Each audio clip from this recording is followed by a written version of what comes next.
Hi guys, আসলে ভাবছিলাম video করব না, তারপরও কিছু ব্যাপারে কথা না বলে পারতেছি না।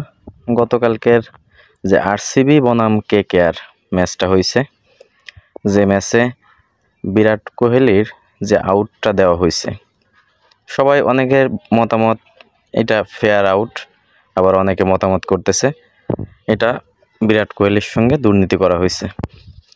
এখন আসলে কোনটা সত্যি?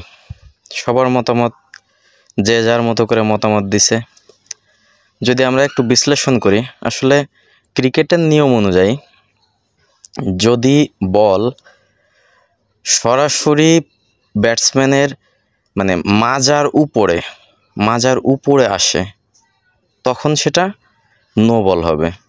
এবং এখানে এরকম কোনো উল্লেখ নাই যে সে পিচের বাইরে থাকলে নো বল হবে না বা পিচের ভিতরে থাকতে হবে, এরকম কিছু না।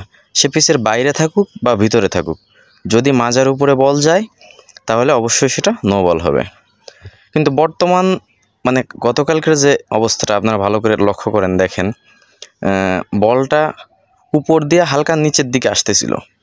যদি টেকনোলজি না থাকতো বা কোহলির ব্যাটে যদি বলটা না লাগতো, তাহলে কিন্তু বলটা সরাসরি বিরাটের পেটে বা তার একটু উপরে এরকম জায়গায় আর কি বলটা হিট করতো। তাহলে সে অনুযায়ী দেখলে বলটা নো বলই হয়।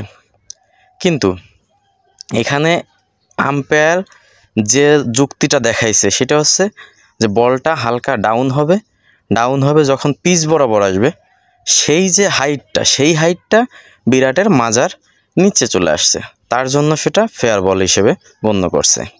কিন্তু যদি মানে এই কলটাই যদি আম্পায়ার ডিসিশন দিত যে নো বল, তাহলে কিন্তু এই কলটাই নো বলই থাকতো।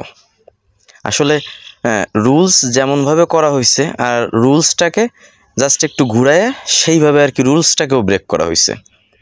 মানে অ্যাকচুয়ালি যেহেতু আম্পায়ার কল দিয়ে ফেলছে, আম্পায়ারের দিকে কিছুটা হইলেও একটু সাপোর্ট দেওয়া হয়েছে, যার জন্য কলটাকে ফেয়ার বল হিসেবে নেওয়া হয়েছে।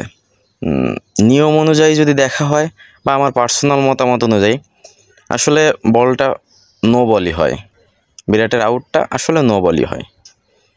বাকিটা আপনাদের কি মতামত, আপনাদের কি বিশ্লেষণ অবশ্যই জানাবেন। তবে কালকে হয়তোবা বিরাটের ওই আউটটার জন্য এই ম্যাচটা অন্যদিকে চলে গেছে। ভালো থাকবেন সবাই, আর নিজের মতামত কমেন্টসে জানাবেন।